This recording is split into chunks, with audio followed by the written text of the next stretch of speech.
ಎಲ್ಲರಿಗೂ ಊಟದ ಟೈಮ್ ಆಯ್ತಾ? ತಿಂಡಿ ಊಟ ಆಗೈತಾ? ಆಗ್ಬೇಕೀಗ. ಅಡ್ಗೆ ಮಾಡಿಟ್ಟು ಬಂದಿದ್ರೆ ಬೆಳಿಗ್ಗೆ. ಇವತ್ತು ಮಾಯಕೊಂಡ ಕ್ಷೇತ್ರ ಐಗೂರ್ ಗ್ರಾಮದಲ್ಲಿ ಭೂಮಿ ಪೂಜೆ ಕಾರ್ಯಕ್ರಮವನ್ನ ಯಶಸ್ವಿಯಾಗಿ ಎಲ್ಲಾ ಗ್ರಾಮಸ್ಥರು ಮತ್ತು ಸರ್ಕಾರದ ಇಲಾಖೆ ವತಿಯಿಂದ ಸಿಇಒ ಆದ ಗಿತ್ತೆ ಮಾಧವ್ ವಿಠಲ್ ರಾವ್ ಅವರು, ಡಿಸಿಸಿ ಬ್ಯಾಂಕ್ ನಿರ್ದೇಶಕರಾದ ಭೂಮೇಶ್ ಅವರು ಮತ್ತು ಗ್ರಾಮದ ಮುಖಂಡರಾದ ಹನುಮಂತಪ್ಪನವರು, ಶಿವಮೂರ್ತಪ್ಪನವರು, THO ಡಾಕ್ಟರ್ ದೇವರಾಜ್ ಅವರು, ವೇದಿಕೆ ಮೇಲಿರುವಂತಹ ಎಲ್ಲ ಗಣ್ಯರು, ವೇದಿಕೆಯ ಮುಂಭಾಗದಲ್ಲಿರುವಂತಹ ಎಲ್ಲ ಅಕ್ಕ ತಂಗಿಯರು, ಹಿರಿಯರು ಮತ್ತು ಪುಟಾಣಿ ಮಕ್ಕಳು ಎಲ್ಲರೂ ಕೂಡ ಸೇರ್ಕೊಂಡು ಒಂದು ಒಳ್ಳೆ ಕಾರ್ಯಕ್ರಮ, 2 ಒಳ್ಳೆ ಕಾರ್ಯಕ್ರಮ ಮಾಡಿ ನನಗಂತೂ ಬಹಳ ಸಂತೃಪ್ತಿ ಆಗಿದೆ. ಒಂದು ರುದ್ರಭೂಮಿ. ಯಾರ್ಯಾರು ಬಂದಿದ್ರಿ ರುದ್ರಭೂಮಿ ವೀಕ್ಷಣೆಗೆ? ನೀವು ಬಂದು ಹಾರ ಹಾಕಿದ್ರಲ್ವಾ ನೀವೆಲ್ಲ ಹೆಣ್ಮಕ್ಳು? ನಾನೀಗ 2.5 ವರ್ಷ ಆಯ್ತು MP ಆಗಿ. 2.5 ವರ್ಷ MP ಆಗಿ CEO ಅವ್ರು ಹೇಳ್ದಂಗೆ ಬಹಳ ಅಚ್ಚುಕಟ್ಟಾಗಿ ರುದ್ರಭೂಮಿಯನ್ನ ಕಟ್ಟಿದ್ದೀರ. ಮದರ್ ತೆರೆಸಾ ಹೆಸರು ಎಲ್ಲರೂ ಕೇಳಿದಿರಲ್ಲ. ಅವರಿಗೆ ಇಡೀ ವಿಶ್ವವೇ ನೊಬೆಲ್ ಪೀಸ್ ಪ್ರೈಸ್ ಕೊಟ್ಟಿದೆ.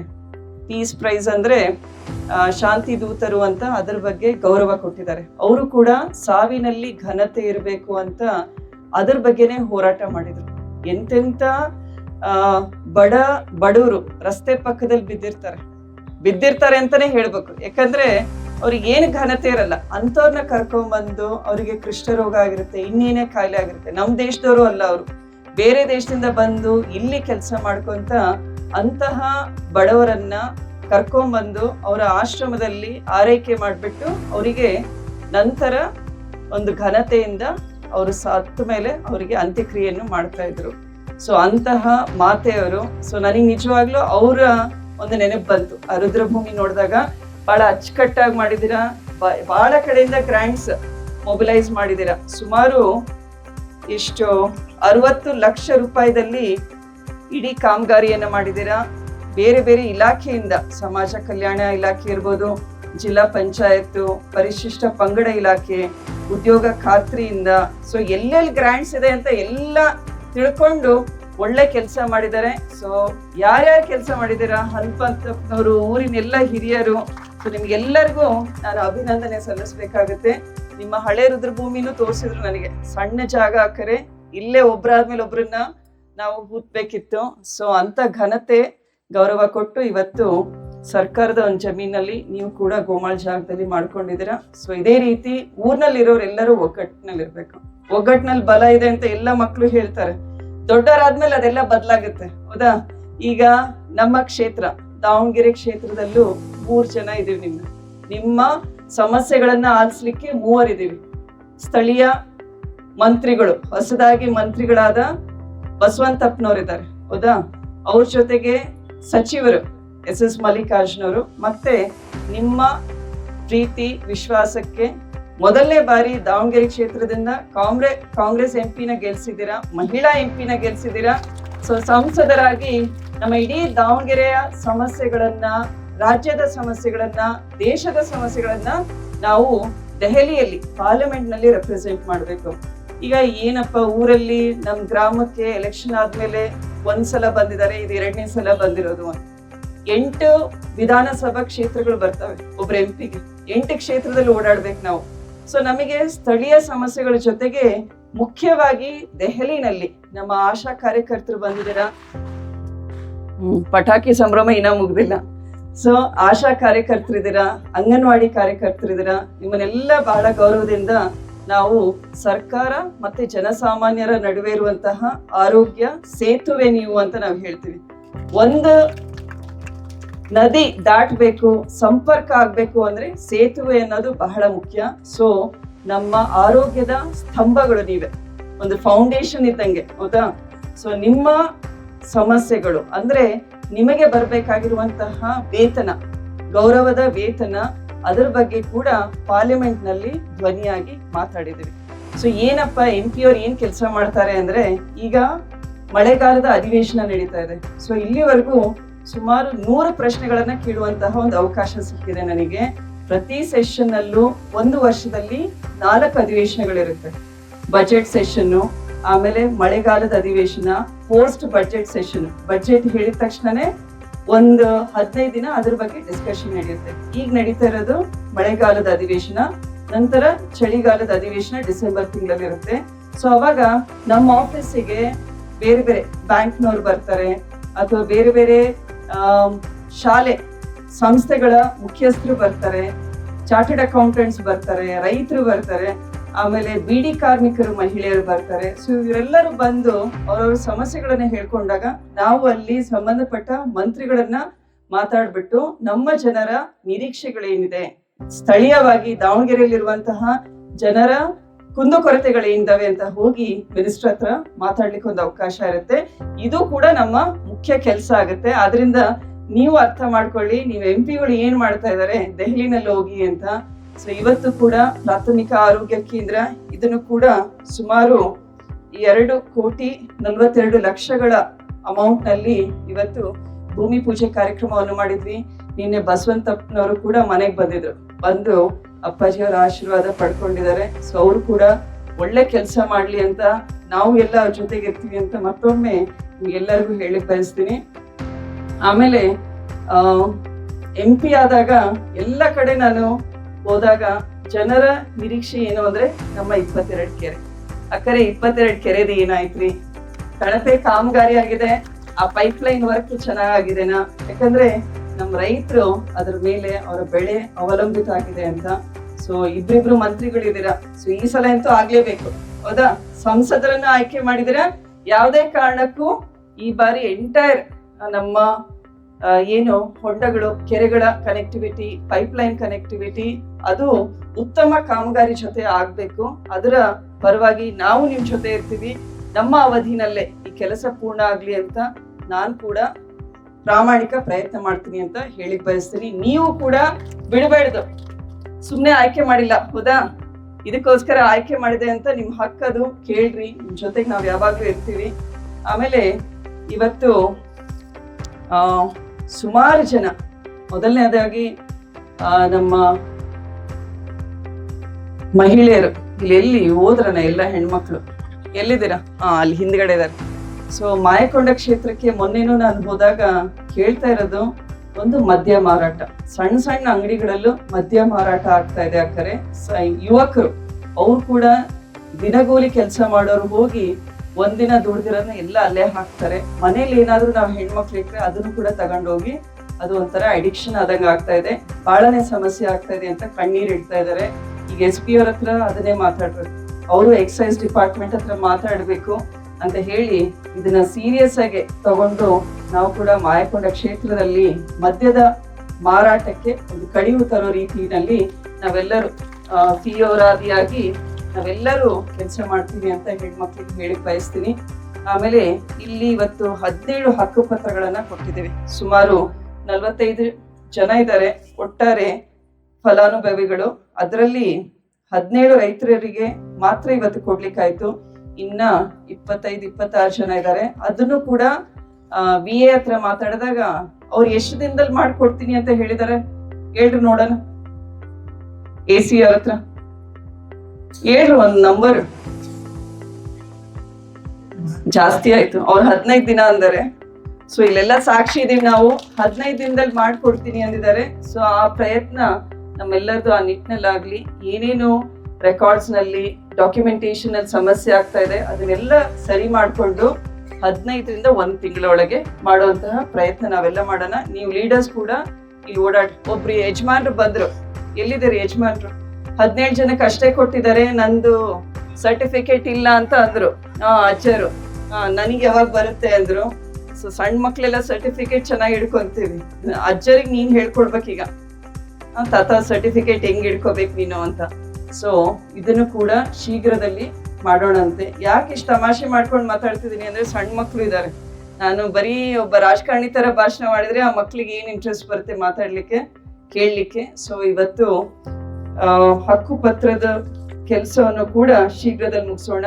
ಒಟ್ಟಾರೆ ಮಾಯಕೊಂಡ ಕ್ಷೇತ್ರಕ್ಕೆ MP ಲ್ಯಾಡ್ಸ್ ಅಂತ ಇರುತ್ತೆ, ನಮ್ಮ ಸಂಸದರ ನಿಧಿ. ಪ್ರತಿ ವರ್ಷ 5 ಕೋಟಿಯಷ್ಟು ನಮಗೆ ಸಂಸದರಿಗೆ ಹಣ ಕೇಂದ್ರ ಸರ್ಕಾರದಿಂದ ಬರುತ್ತೆ. ಅದನ್ನ ನಾವು ನಮ್ಮ ಕ್ಷೇತ್ರದಲ್ಲಿ ಅಂದ್ರೆ 8 ವಿಧಾನಸಭಾ ಕ್ಷೇತ್ರದಲ್ಲಿ ಜನರ ಬೇಡಿಕೆಯಂತೆ ಒಂದೊಂದು ಗ್ರಾಂಟ್ಸ್, ಬಸ್ ಸ್ಟಾಪ್ ಇರ್ಬೋದು, ಸೋಲಾರ್ ಲೈಟ್ ಇರ್ಬೋದು, ಶಾಲೆ ಕಟ್ಟಡ ಇರ್ಬೋದು, ಆಮೇಲೆ ಬಹಳಷ್ಟು ಜನ ಮಹಿಳೆಯರು ಹಾಲು ಉತ್ಪಾದಕರ ಸಂಘ ಮಾಡ್ಕೊಂಡಿದ್ದೀರಾ, ಸೊ ಅವ್ರ ಬಿಲ್ಡಿಂಗಿಗೆ ಅನುದಾನ, ಈ ರೀತಿ ಎಲ್ಲ ಕಾಮಗಾರಿಗಳಿಗೆ ಗ್ರಾಂಟ್ಸ್ ಕೊಟ್ಕೊಂಡು ಬಂದಿದ್ದೀವಿ. ಇಲ್ಲಿ ಮಾಯಕೊಂಡ ಕ್ಷೇತ್ರಕ್ಕೆ ಹೈಯೆಸ್ಟ್ ಕೊಟ್ಟಿರೋ ಗ್ರಾಂಟ್ಸ್ ಮೊದಲನೇ ಅವಧಿನಲ್ಲಿ 85 ಲಕ್ಷ, ಎರಡನೇ ಅವಧಿನಲ್ಲಿ 86 ಲಕ್ಷ, ಒಟ್ಟಾರೆ 1,71,00,000 ಅಮೌಂಟ್ ನ ಇಡೀ ನಮ್ಮ ಮಾಯಕೊಂಡ ಕ್ಷೇತ್ರದ ಅಭಿವೃದ್ಧಿಗೆ ಕೊಟ್ಟಿದೆ. ಚಪ್ಪಾಳೆ ಯಾಕೆ ಕಟ್ಬೇಕು? ನಾನೇ ಕಟ್ಟಲ್ಲ ಅಲ್ಲ, ಯಾಕಂದ್ರೆ ನಮಗೂ ಆ ತೃಪ್ತಿ ಆಗುತ್ತೆ. ಇವತ್ತು ಹೆಂಗೆ ಸ್ಮಶಾನ ರುದ್ರಭೂಮಿಯನ್ನ ಅಚ್ಚುಕಟ್ಟಾಗಿ ಕಟ್ಟಿದಾರಲ್ಲ, ಅಲ್ಲಿ ನೋಡಿದಿರ ಇಲ್ಲ ನೀವು, ಹೊರಗಡೆ ವೆಹಿಕಲ್ ಕಾಯೋ ಜಾಗದಲ್ಲೂ ಡಿಸೈನ್ ಇಂದ ಇದನ್ನ ಹಾಕಿದ್ದಾರೆ, ನೋಡಿದಿರಾ? ಸೊ ಹಂಗಿರ್ಬೇಕು ಕಾಮಗಾರಿ, ಒಂಥರ ನೋಡಿದ ತಕ್ಷಣ ಆನಂದ ಆಗ್ಬೇಕು. ಸೊ ನೀವೆಲ್ಲ ನಿಮ್ಗೆ ಏನೇನ್ ಗ್ರಾಂಟ್ಸ್ ಬರುತ್ತೆ ಸರ್ಕಾರದಿಂದ ಗುಣಮಟ್ಟದ ಕಾಮಗಾರಿ ಮಾಡ್ರಿ. ಇಲ್ಲಿರೋ ಲೀಡರ್ಸ್, ಆಮೇಲೆ PHC ಕೂಡ ಎಷ್ಟು ದಿನದಲ್ಲಿ ಕಂಪ್ಲೀಟ್ ಮಾಡ್ತೀರಾ? ಕಾಂಟ್ರಾಕ್ಟರ್ ಎಲ್ಲಿದ್ದೀರಾ? ಇಂಜಿನಿಯರ್ ಅವರು ಕೂಡ ಒಂದು 4-5 ಕಡೆ ಕಟ್ಟಿದ್ದಾರೆ. PHC ಒಳ್ಳೆ ರೀತಿನಲ್ಲಿ ಕಟ್ಟಿದ್ದಾರೆ. ಎಷ್ಟು ದಿನ ಆಗುತ್ತೆ? 6 ತಿಂಗಳೊಳಗೆ. ಸೊ 6 ತಿಂಗಳಾದ್ಮೇಲೆ ಇಲ್ಲಿ ಮಿನಿಸ್ಟರ್ ಅವ್ರ ಜೊತೆಗೆ ನಾವು ಕೂಡ ಉದ್ಘಾಟನೆಗೆ ಬರೋಣಂತೆ. ಆ ರೀತಿ ಒಳ್ಳೆ ಕಟ್ಟಡ ಕಟ್ರಿ. ಆಮೇಲೆ ಎಲ್ರಿಗೂ ಗೊತ್ತಿದೆ ಆರೋಗ್ಯದ ಸಮಸ್ಯೆಗಳಿಗೆ ಏನಿದಾವೆ ಅಂತ. ಆರೋಗ್ಯವೇ ಭಾಗ್ಯ, ಹೌದಾ? ಸೊ ನಾವು ಆರೋಗ್ಯವಾಗಿದ್ರೆ ಏನನ್ನಾದ್ರೂ ಸಾಧಿಸ್ಬೋದು. ಆದ್ರಿಂದ ಈಗಿರುವಂತಹ BP, ಸಕ್ಕರೆ ಕಾಯಿಲೆ, ಆಮೇಲೆ ಕ್ಯಾನ್ಸರ್, ಸೊ ಇದೆಲ್ಲದ್ರ ಬಗ್ಗೆ ಮುನ್ನೆಚ್ಚರಿಕೆ ವಹಿಸ್ಬೇಕು. ಅದನ್ನ ನಾವು ಕಂಟ್ರೋಲ್ ನಲ್ಲಿ ಇಟ್ಕೋಬೇಕು. ಮೊದಲನೇದಾಗಿ 40-45 ವರ್ಷ ಆಯ್ತು ಅಂದ್ರೆ ಟೆಸ್ಟ್ ಮಾಡಿಸ್ಕೊಳ್ರಿ. ನಿಮಗೆ BP ಇದೆನಾ, ಶುಗರ್ ಇದೆನಾ ಅಂತ ಟೆಸ್ಟ್. ದಯವಿಟ್ಟು ಓಡಾಡ್ಬೇಡಿ, ಕುತ್ಕೊಳ್ಳಿ 1-2 ನಿಮಿಷ. ಸೊ ಇದು ಸ್ಟೇಜ್ ಬಹಳ ಇಂಬ್ಯಾಲೆನ್ಸ್ ಆಗುತ್ತೆ. ಸೊ ದಯವಿಟ್ಟು ಚೆಕ್ ಮಾಡಿಸ್ಕೊಳ್ರಿ. ಹೆಣ್ಮಕ್ಳಂತೂ ದಯವಿಟ್ಟು ಚೆಕ್ ಮಾಡಿಸ್ಕೊಳ್ರಿ. ಯಾಕಂದ್ರೆ ನೀವು ಊಟ ಮಾಡ್ತಾ ಇದ್ದೀರಾ ಸರಿಯಾಗಿ, ನಾನೇನ್ ಜಾಸ್ತಿ ಸ್ವೀಟ್ ತಿನ್ನಲ್ಲ, ಕರ್ದಿದ್ ತಿನ್ನಲ್ಲ ಅಂದ್ರೂ ಒತ್ತಡ, ಸ್ಟ್ರೆಸ್ ಅಂತ ನಾವು ಹೇಳ್ತೀವಲ್ಲ, ಒತ್ತಡದಿಂದನೂ ಕೂಡ ಈಗ BP ಇವೆಲ್ಲ ಜಾಸ್ತಿ ಆಗ್ತಾ ಇದೆ, ಸಕ್ಕರೆ ಕಾಯಿಲೆ ಬರ್ತಾ ಇದೆ. ಆದ್ರಿಂದ 40 ವರ್ಷ ಆದ್ಮೇಲೆ ಸರಿಯಾಗಿ ಟೆಸ್ಟ್ ಮಾಡಿಸ್ಕೊಳ್ಳೋದು. ನಿಮಗೆ ಶುಗರ್ BP ಇದೆ ಅಂದ್ರೆ ನಿಯಮಿತವಾಗಿ ಸರಿಯಾಗಿ ಗುಳಿಗೆಗಳನ್ನ ತಗೊಳ್ಳೋದು, ಮತ್ತೆ 3 ತಿಂಗಳಿಗೆ ಒಂದ್ಸಲ ಹೆಲ್ತ್ ಚೆಕ್ಅಪ್ ಮಾಡಿಸ್ಕೋಬೇಕು. ಹಂಗ್ ಮಾಡ್ಕೊಂತ ಹೋದ್ರೆ ಕಂಟ್ರೋಲ್ ನಲ್ಲಿ ಇರುತ್ತೆ. BP, ಶುಗರು ಕಂಟ್ರೋಲ್ ನಲ್ಲಿ ಇರುತ್ತೆ.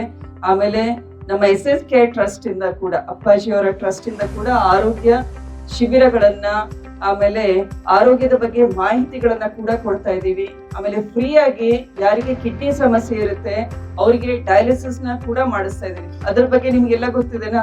ಆಶಾ ವರ್ಕರ್ಸ್ ನೀವು ಕೂಡ ಇಲ್ಲಿ ನಿಮ್ಮ ಸುತ್ತಮುತ್ತಲು 5,000-8,000 ಅಂತ ಹೇಳಿದ್ರು. ಈ PHC ಲಿಮಿಟ್ ನಲ್ಲಿ 15,000 ಅಂತ ಹೇಳ್ತಾ ಇದ್ದಾರೆ ಜನಸಂಖ್ಯೆಗೆ.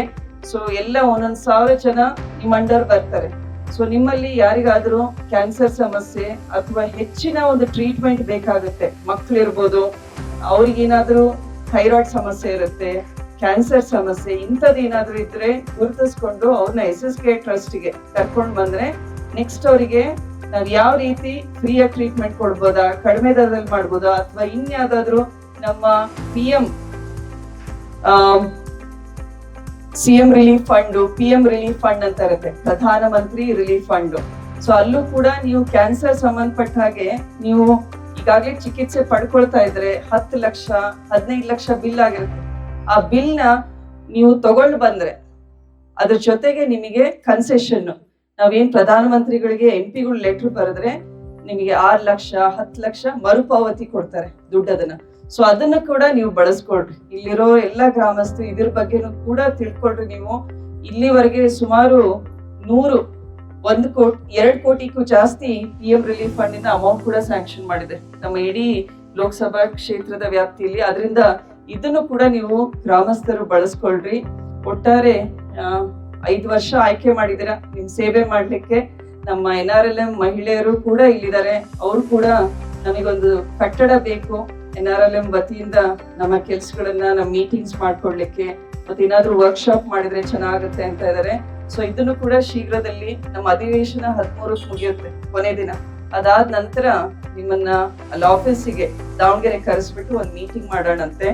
ಆಮೇಲೆ ಇಲ್ಲೂ ಕೂಡ ಮನೆಗಳ ಬೇಡಿಕೆ ಸುಮಾರು ಜನ ಇಟ್ಟಿದ್ದಾರೆ. ಸೊ ಈಗ ಇಲ್ಲಿ PD ಆಫೀಸರ್ಗೂ ಅದೇ ಸೂಚನೆ ಕೊಟ್ವಿ, CEO ನಾವು ಕೂಡ ಸರಿಯಾಗಿ ಆಯ್ಕೆ ಮಾಡ್ಕೊಂಡು ಇಟ್ಕೊಳ್ರಿ.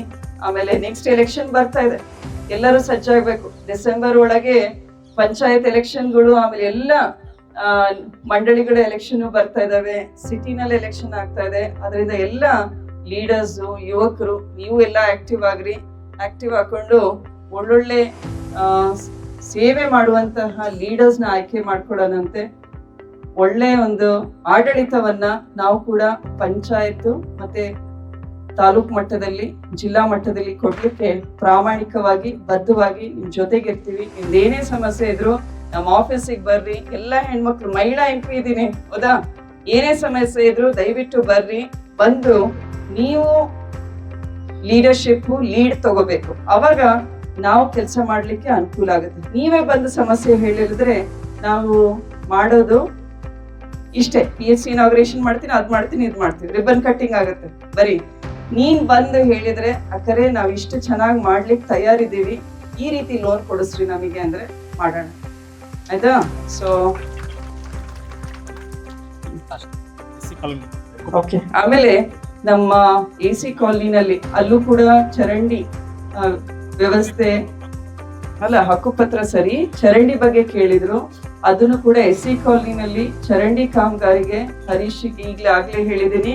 ಸೊ ಅದು ಯಾವ ಏರಿಯಾ ಒಂದ್ ಸ್ವಲ್ಪ ವೀಕ್ಷಣೆ ಮಾಡ್ಕೊಂಡು ಅಲ್ಲೂ ಕೂಡ UGD ವರ್ಕ್ಸ್ಗೆ ಗ್ರಾಂಟ್ ಕೊಡೋಣಂತೆ ನಮ್ಮ ನಿಧಿಯಿಂದ, PM ನಿಧಿಯಿಂದ. ಆಮೇಲೆ ಮತ್ತೆ ಯಾರು ಹಕ್ಕುಪತ್ರ ವಿತರಣೆ ಮಾಡಿ SC ಕಾಲೋನಿದ, ಸೊ ಅದನ್ನು ಕೂಡ CEO ಅವ್ರ ಜೊತೆಗೆ ಮಾತಾಡೋಣಂತ. ಇಲ್ಲಿ 5 ರಿಂದ 8 ಲೆಟರ್ ಕೊಟ್ಟಿದ್ದೀರಾ ನೀವೆಲ್ಲ, ಮತ್ತೊಂದ್ಸಲ ಅದನ್ನು ಒಂದು ಲೆಟರ್ ಕೊಡ್ರಿ, ಶಿಫಾರಸ್ ಕೊಡ್ರಿ. ಮಂಗಳವಾರ DC ಆಫೀಸ್ ನಲ್ಲಿ ಅಲ್ಲೂ ಮೀಟಿಂಗ್ ಮಾಡ್ತೀವಿ, ಅಲ್ಲೂ ಬರ್ರಿ. ಮತ್ತೆ ಎಲ್ರು ಶ್ರಾವಣ ಮಾಸ ಬರ್ತಾ ಇದೆ, ಸೊ ಶಿವನ್ ಧ್ಯಾನ ಮಾಡೋಣ. ಒಳ್ಳೆ ಧ್ಯಾನ ಅನ್ನೋದು ಬಹಳ ಮುಖ್ಯ ಹೌದಾ? ಸೊ ಆರೋಗ್ಯವಂತರಾಗಿರ್ರಿ, ಆಕ್ಟಿವ್ ಆಗಿರ್ರಿ. ನಿಮ್ಮ MP ನ ಸರಿಯಾಗಿ ಬಳಸ್ಕೊಳ್ರಿ. ಅಷ್ಟು ಹೇಳಿ ನನ್ನ ಮಾತು ಮುಗಿಸ್ತೀನಿ. ಧನ್ಯವಾದಗಳು.